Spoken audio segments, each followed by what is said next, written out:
So, back to work. Women rocks.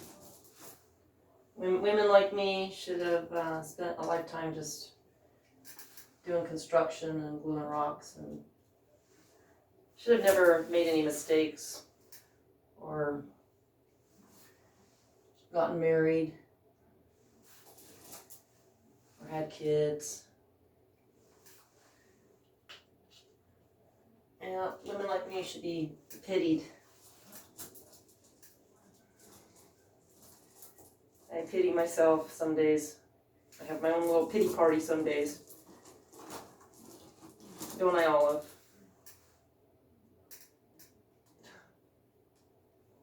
Oh. Yeah. Yeah.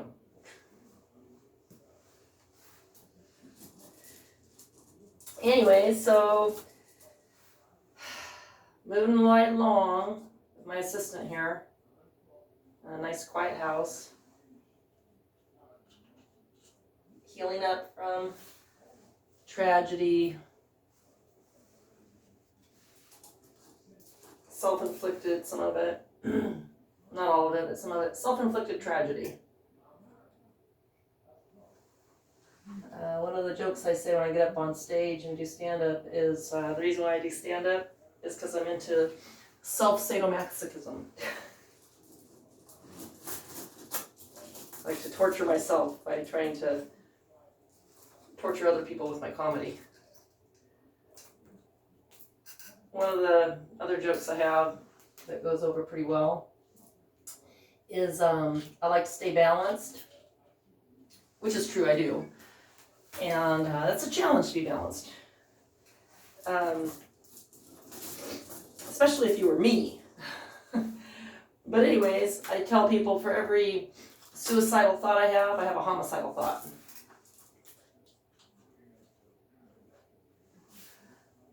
Which is true.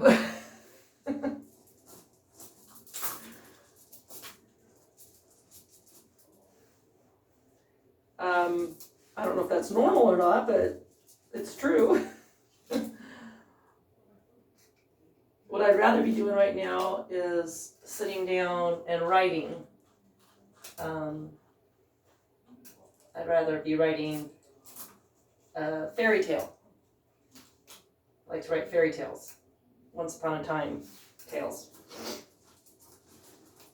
Because once upon a time, there was a little girl who was pulled out of the ocean in Florence, Oregon, and was stuck with red hair and was then put into a family full of herrings. That's fishy. So I guess I was designed to be a red herring for the bad guys. So my friends know me as the Antichrist. Also as Posichrist. And Doctor. Ms. More Than You Can Handle.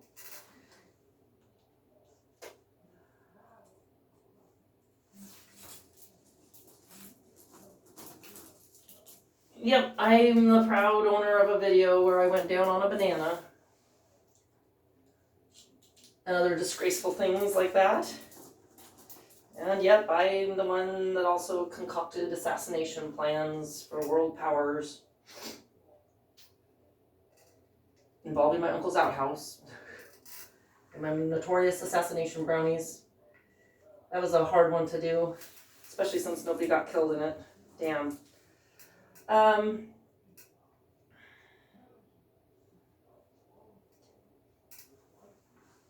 Having a degree in creativity and creative writing gives me the license to say all sorts of things so long as I keep it on the page and on the stage and I don't perpetrate crimes out in public. I can write about all the crimes that I would love to do and all the people I would love to fuck and fuck over. all the revenge I'd like to take on certain people. I can write about stuff like that, but I don't have to actually go and act on it.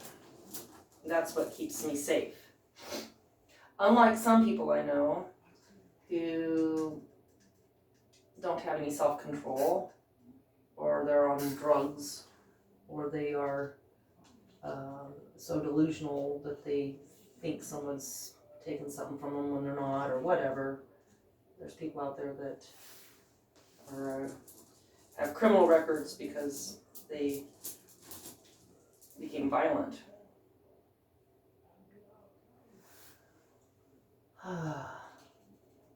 Thank goodness that's not me. That's not my disposition. And because I'm in renovating, I do know the difference between a head and a hinge, and removing a child's door from its hinges. Even if the judge doesn't believe that, I do know the difference.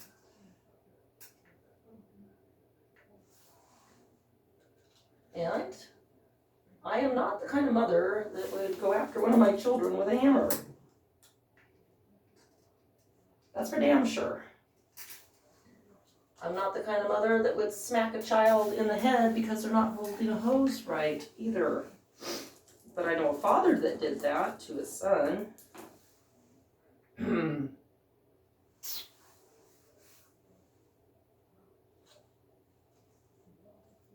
I do scream once in a while. Yes, I do. I learned how to do that as a little girl. Comes in handy sometimes when scaring away strangers.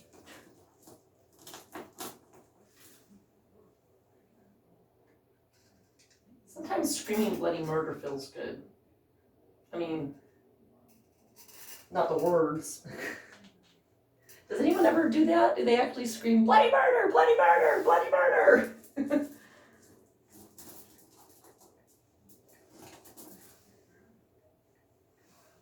Well, my kitty cat's not afraid of me. My ex-husband says he is. That's so convenient to be afraid of the person you abused. Wow, how tables turn.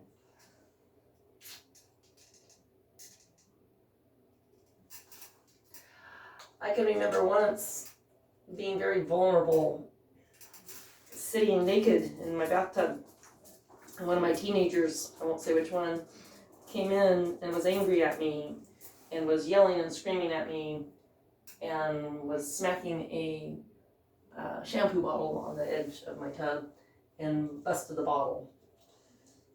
Now, this teenager, of course, was just being a hormonal teenager, and it didn't hurt me, so it's not that big a deal. I can easily forgive that kind of behavior. But she also said that she never has meltdowns.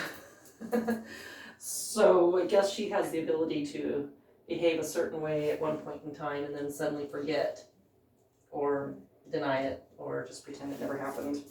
I have a whole family that's really good at doing that. It's kind of like Bill Clinton. I never had sex with that woman.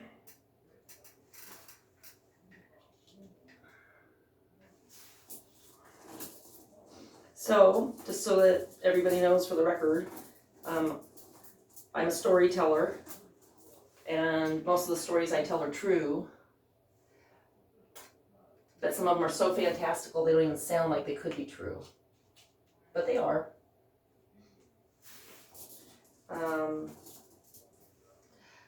I am a Bible scholar,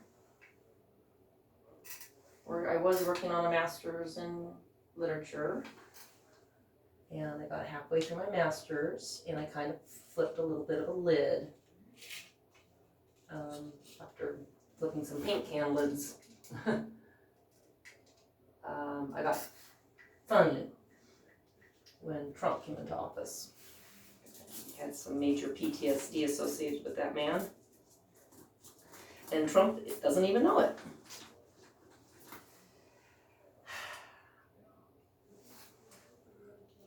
He kind of looks like my ex-abuser and acts like him and talks like him.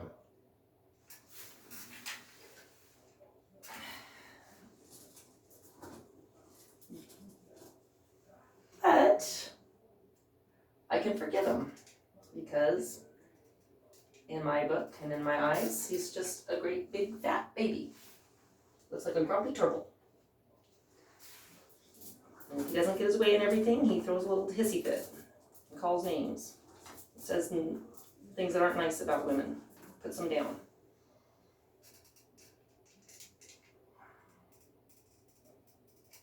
Those nasty women. So, I guess I'm a nasty woman.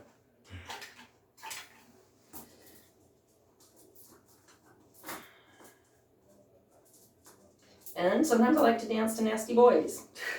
The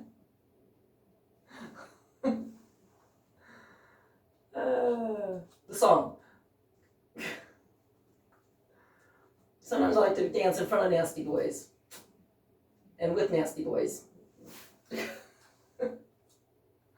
So I guess my family and my world and my community can just deal with it.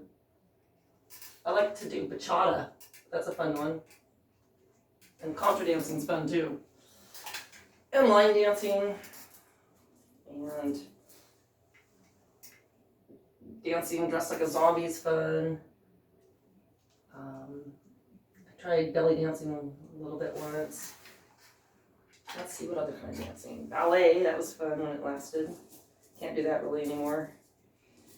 Yeah, I like to dance. It's not illegal. It's not illegal to shake your moneymaker.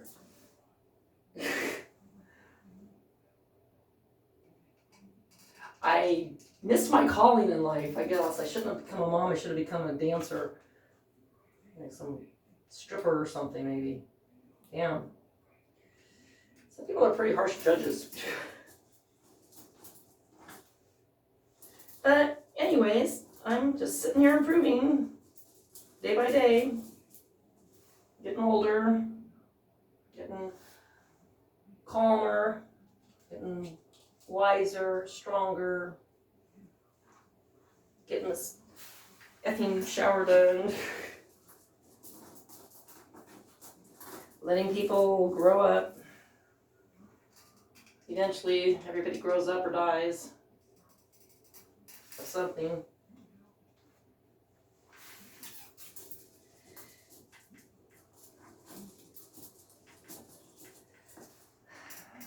So, May 14th, 2020, lockdown. The big event of the day is, let's see, the electrical got approved, passed inspection. That was good. Good news. That's a big one. I got a okay night's sleep. That's good too.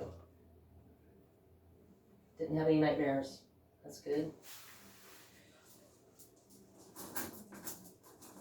I wrote an article about the 7 deadly sins. And I got a conversation with somebody about that too. That was kind of interesting.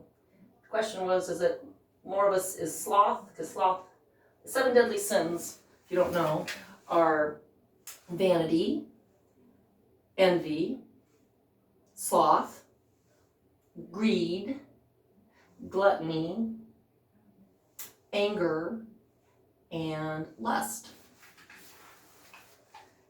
Any of those in extreme can kill you. They usually one leads to the other.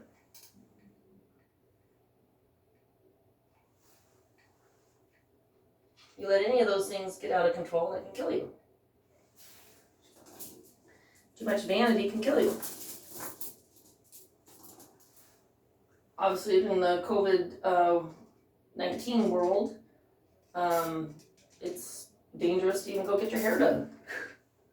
Taking your life in your hands just to go get your hair done.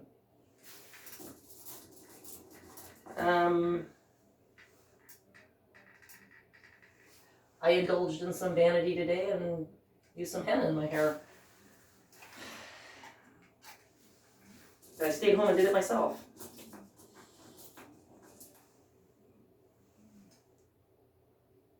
let's see. I'm not sitting on the couch stuffing my face full of food. I had a tuna fish sandwich today and some coffee. And that's about it so far.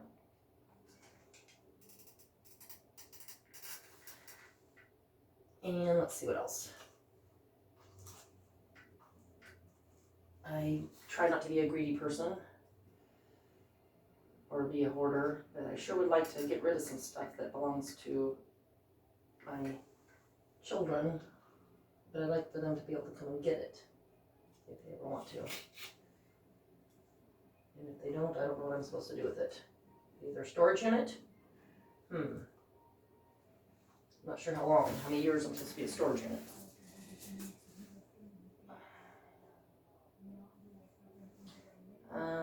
Let's see what else.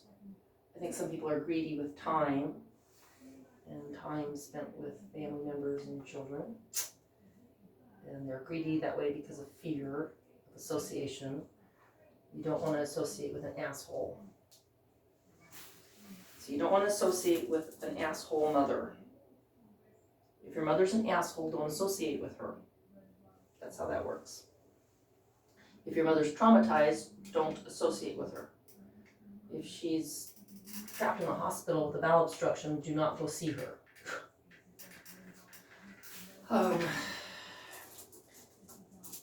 That was 10 days after hysterectomy. Well, that's her issue. Good, karma finally got her. She should lose custody of her children and be lied about in court. And she deserves it. She's mean. She's got a good memory on her, so that's bad. It's better to have a poor memory. Happiness is good health and a poor memory. Not good health and a good memory, or spotty memory. Because everybody has spotty memories. They remember things the way they want to remember things, not the way things were. And they want to not talk about the way things really were, because then that screws up their reality. And if they determine that one parent is abusive and the other parent isn't, well, then they might have a few things not quite right, but I guess it fits into their story of what constitutes abuse and why. So, when I was a young mom, I would get frustrated with my children when they didn't want to pick up their rooms.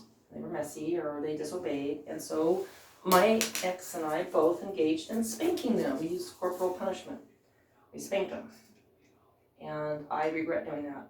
I wish that was not the parenting technique we used. But that was during a time period when the other parents that I went to church with, we all spanked our children. I remember Debbie Ritchie spanked her kids, and she was a police officer's wife. It was taught by Bob and Diana to spank them on the butt. So I quit spanking my children, and my 4 younger ones still became rebellious. I don't know.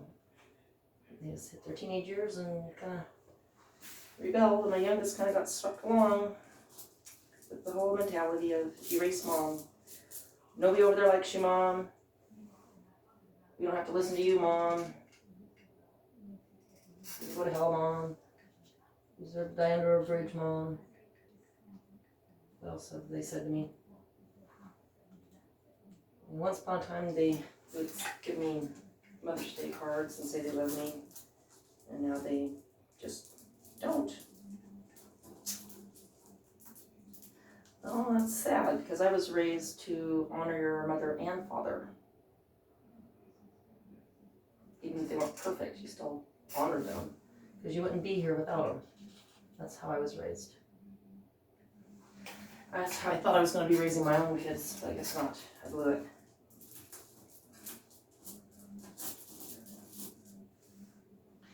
So So when they get to be parents, if they do, they might get to blow it with their kids, because most parents blow it in one way, shape, or form. I don't know anybody who doesn't have mommy and daddy issues. I don't know anybody who doesn't have mommy and daddy issues.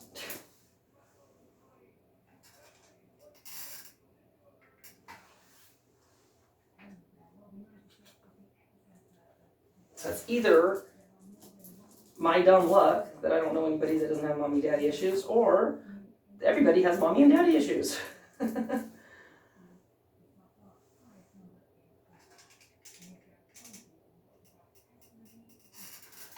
Yeah, if my parents were alive, they'd probably love to see what I'm doing. If my kids were here, I could show them how to do some house renovation things, and I could cook them healthy meals, and they could help garden, and they could do all sorts of things, and they'd be safe. There's lots of movies here and games, and if they behaved and were polite and nice and picked up after themselves, it could be quite fun. I love spending time with my kids. But it's not as much fun when they're acting out. So, I'm sure it's not fun for them if I drink too much. That's not good.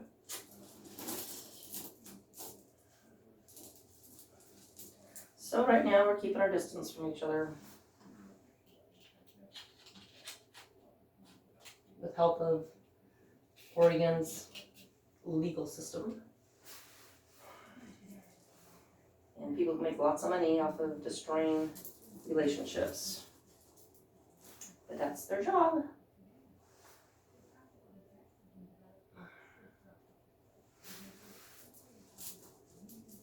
They're just trying to help themselves and their careers.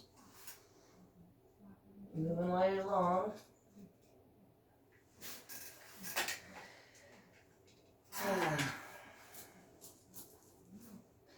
Anyways, so envy is a fun one. A lot of people died over envy, especially in relationships. My first marriage, I was held basically hostage by my first husband in a Stockholm Syndrome marriage.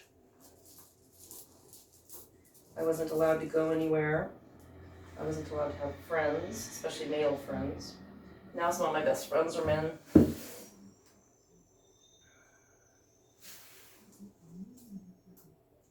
And I tell them so too.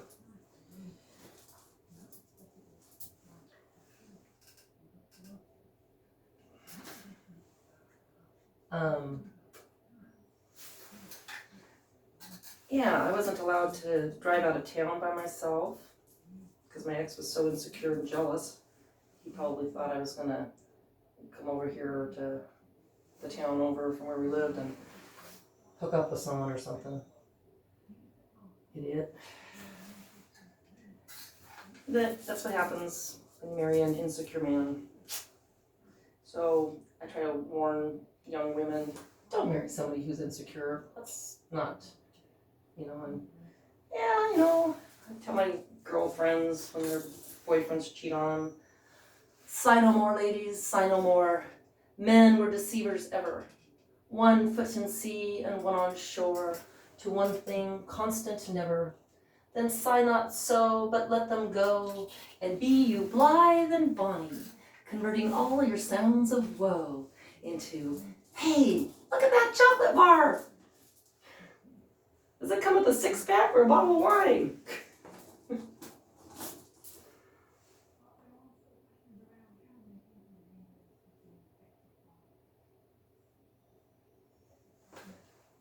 Anyways, I love Shakespeare. Shakespeare is very fun for me. Maybe not everybody loves Shakespeare, but I do. That quote comes from Much Ado About Nothing. If you haven't watched that movie, if you want to read it, if you want to watch it, it's a great movie with Denzel Washington and Emma Thompson in it and Keanu Reeves. It's pretty good. If you like time period pieces like that. And then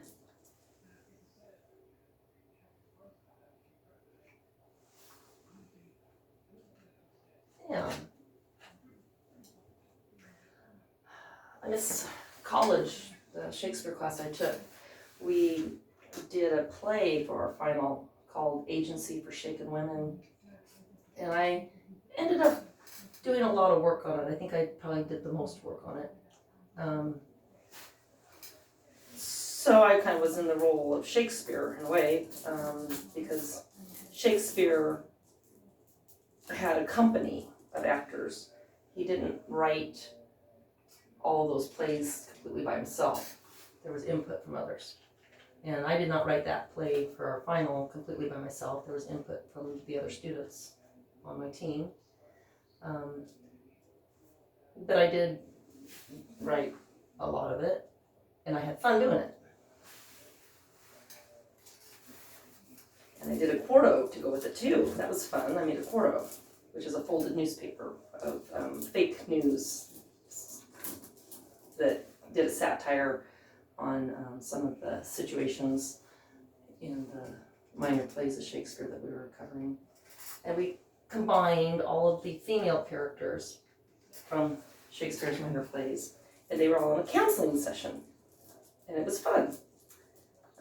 Beatrice was the counselor. It was played by my friend Zoila. And then for Lavinia, I made a dummy, and I put red feathers over the dummy's mouth and coming out the arms, because in that play, Lavinia had been raped, and her hands had been cut off and her tongue ripped out, so she couldn't talk about it or write about it. But they still figured it out that something had happened to her. I think. The Fortinbras went to war because they didn't have enough allowance given to them. Anyways, that's boring to most people. Moving on to more exciting news. Let's see. Bible stories are fun. I heard that people are starting to get microchipped in their hands. That's one of my friends thinks that's the beginning of the end of it's a mark of the beast. Could be from the Bible. Talk about not being able to buy or trade unless you take the mark of the beast. And if we go to a cashless society and you have to have a chip in you, that's pretty much looking like that's what that's all about. I'm thinking that's kind of scary.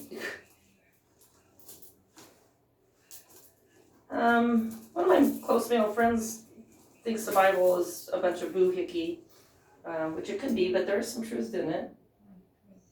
If you believe it's true, it could be true.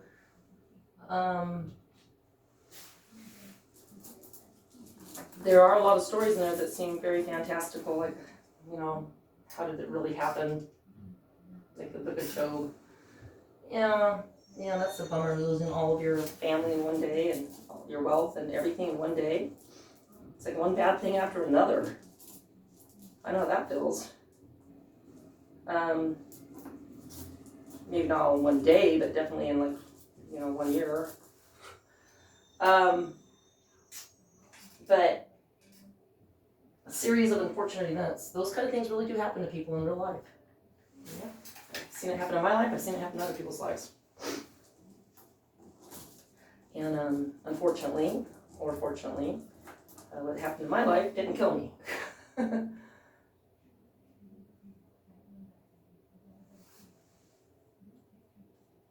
Though people have tried. They weren't successful. Let's see. So I live another day to make more comedy. And, God, I still can't believe that someone named their twins COVID and Corona. Huh.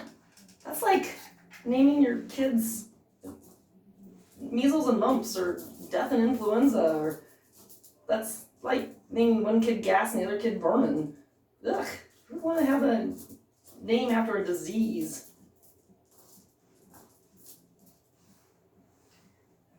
And I've been noticing that Trump is not wearing a mask. I think he would look better with a mask on.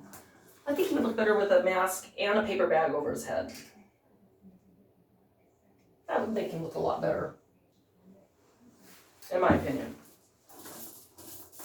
But I have a girlfriend who thinks he's handsome, and I'm like, on what fucking planet? Trump is not handsome. So what would make you think he's handsome? And she goes, well, I was raised by a millionaire in France. Oh, well, I guess then money makes people handsome. Not in my book. Too much money can make people ugly.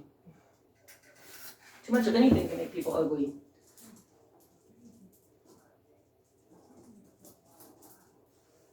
Too many plastic surgeries can make you look like a freak.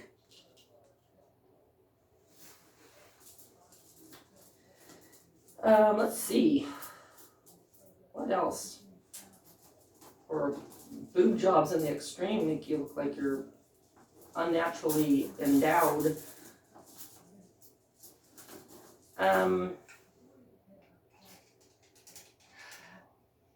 Anyways, my girlfriend who thinks Trump is handsome is single. And she said she wants to find a husband who is guapo, inteligente, y rico. And I said, Trump is no guapo, no inteligente, rico solo.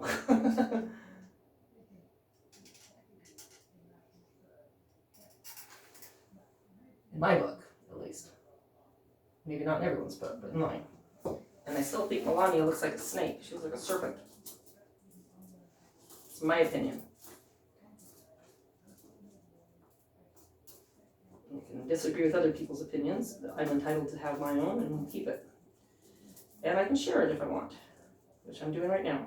And if people don't want to listen, they don't have to, because I'm probably a pretty boring person.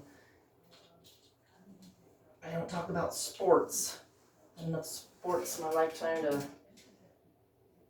fill an entire football field. How about them Steelers? They like to steal things. How about them Sooners? Sooners are better than Laters. Actually, it's better late than never.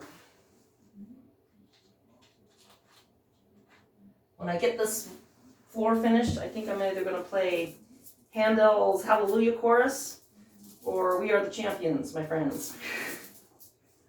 We'll keep on fighting to the end.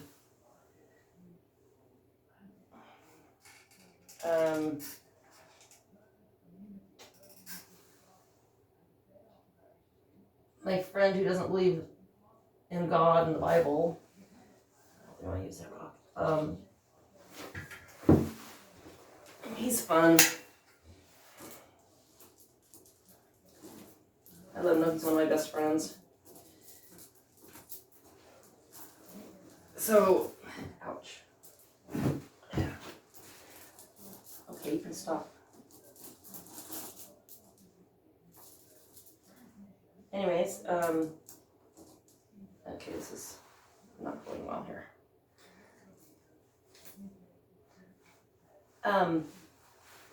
Lost my train of thought there. Yes, my friend who says he doesn't believe in the Bible. He is a great guy and is a very talented, brilliant person. Multi-talented person.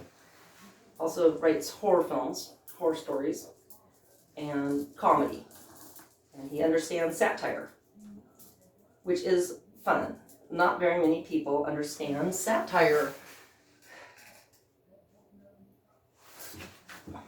So he asked me about the 7 deadly sins. He said, well, would it be a worse sin to murder someone or to be a sloth, to engage in being slothful? I'm like, well, murder isn't actually on the 7 deadly sins, but murder is a sin because it's deadly. Duh. Right? At least that's what my dad taught me. Thou shalt not murder.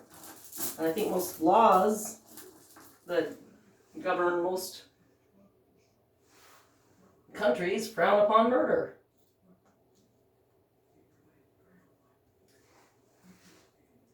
And then you have these world leaders that hire people to kill people. That's not cool.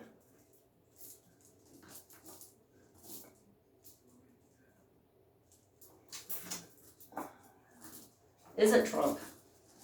I heard Trump has hired people to get killed. Or hired people to kill people.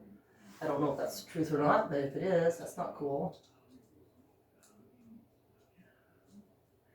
Presidents and leaders can declare war, and then next thing I know, or we know, is our children are dying over it. That's not fun.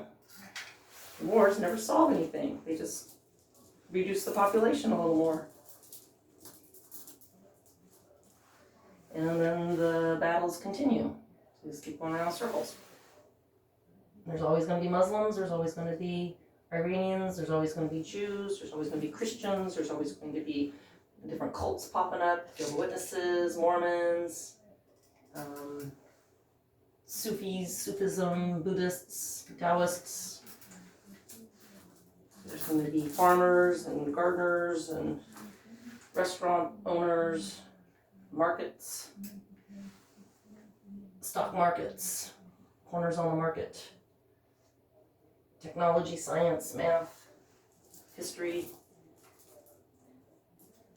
It's kind of odd living at this kind of period in history. I never thought I was going to live this long to see a pandemic, a worldwide pandemic.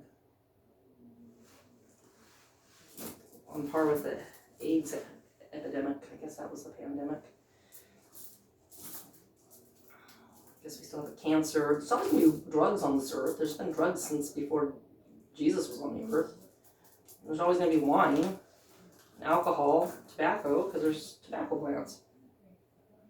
There's always going to be cannabis. There's always going to be opium, because there's poppies. And the Bible says there's nothing new under the sun. Except, damn, I'm getting old. That's new.